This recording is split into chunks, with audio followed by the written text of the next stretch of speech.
They called him a rebel, a man who stood against the system, against the silence that had chained his people for generations. In a nation drowning under corruption and fear, he refused to bow. When soldiers came for him, he didn't run. He smiled, knowing that some fights aren't for survival. They're for dignity. The newspapers erased his name. The government called him a threat. But to the people, he became something far greater, a voice that could not be silenced. What does it take for one man to stand alone and make an entire continent listen? He was born in a village where the roads turned to rivers every rainy season, and the only light after sunset came from firewood and hope. His name was Kwame Adusei, a teacher who believed education wasn't just a way out, it was a way forward. Every morning he walked miles to the small mud brick school he built with his own hands, teaching children who had never seen a textbook older than their parents. To him, leadership wasn't about speeches or power. It was about showing up even when no one was watching. For years, Kwame's village had been forgotten. No electricity, no hospital, no clean water. The local government promised progress every election, but delivered only posters and lies. When a mining company arrived, promising jobs and development, the people were hopeful. But soon the water turned black, the crops died, and the air filled with the stench of chemicals. Kwame was the first to notice the sickness spreading among his students, coughing fits, rashes, strange fevers. When he demanded answers from local officials, they told him to stay quiet. They said the company was too important for the economy to fail. That night, as he sat outside his home, watching the faint glow of the mine lights over the hills, he realized something. Silence was a choice, and he could no longer afford to stay silent. He didn't know it yet, but his decision to speak up would turn a humble village teacher into a national symbol of defiance. The same hands that once held chalk would soon hold the weight of a nation's hope, and the wrath of those who feared change. At first, Kwame's fight began with questions, small, polite questions that any honest man should be allowed to ask. Why are the rivers black? Why are our children sick? But soon his questions became dangerous. The mining company sent representatives to the village, smiling in their fine suits, handing out empty promises wrapped in lies. They called the sickness a seasonal flu, and the poisoned wells a natural change in minerals. But Kwame had seen enough. He gathered samples, wrote reports, and traveled miles to the nearest city to deliver them to journalists. Most refused to listen. One quietly warned him, "You're touching the pockets of powerful men." When he returned, the warning had already arrived before him. The village school was burned. The blackboard, once filled with lessons of hope, was nothing but ash. Children cried and parents stood silent, afraid to be seen with him. But Kwame did not hide. He rebuilt the classroom brick by brick with his students helping after each lesson. The government thought fear would silence him. It only taught him endurance. He began speaking at town halls, markets, churches, anywhere people gathered.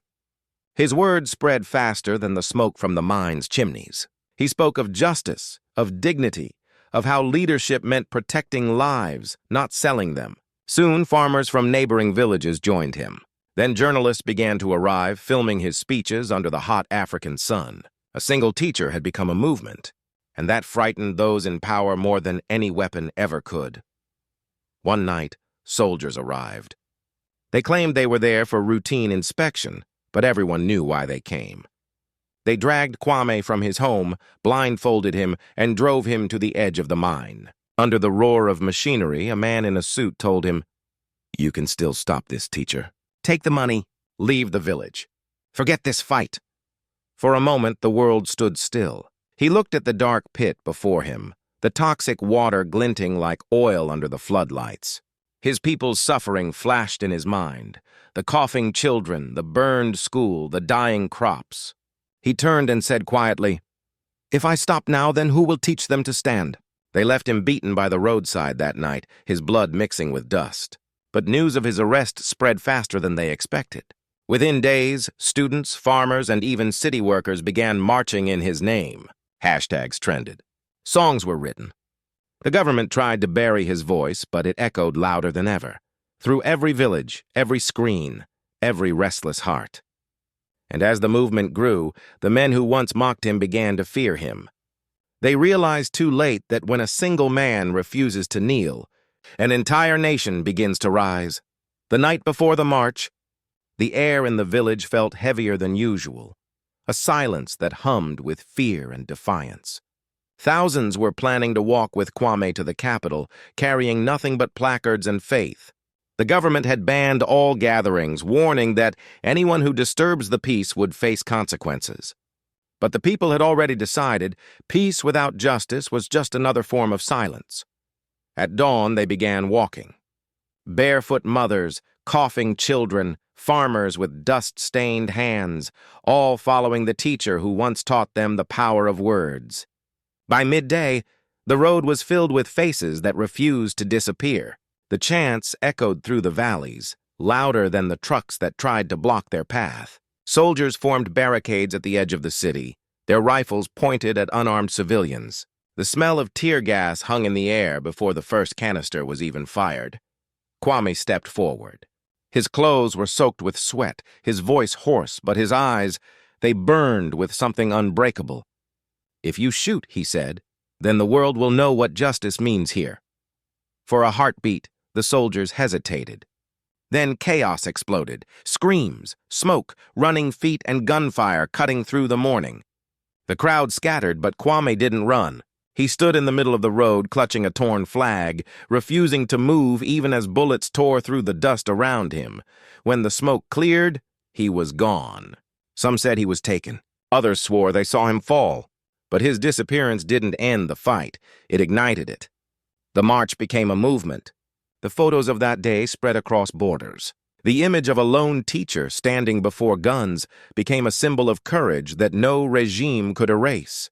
And somewhere, deep in the hearts of millions, a single question began to rise. What if every nation had a Kwame willing to stand when others kneel? Months passed after that fateful day, but the silence that followed was louder than any gunfire. The government declared the protest an unfortunate incident, yet the people called it something else: the beginning. Murals of Kwame's face began to appear on cracked walls across the country, painted by unseen hands in the dead of night. Children whispered his name in classrooms, and elders spoke of him as if he were a prophet who had finally awakened a sleeping nation. The government thought they had erased a man, but all they did was plant an idea. And ideas don't die. In villages once divided by tribe and language, strangers began to stand together.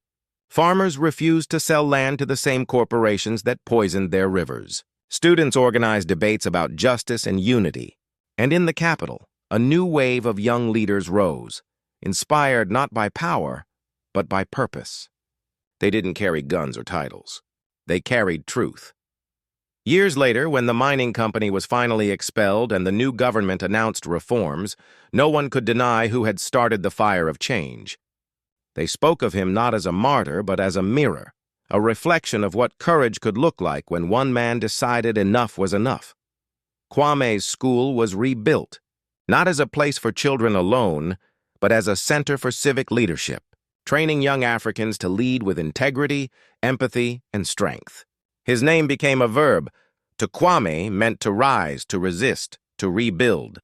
And so, as the continent continues to face its storms, corruption, division, greed, one question still echoes across borders and generations.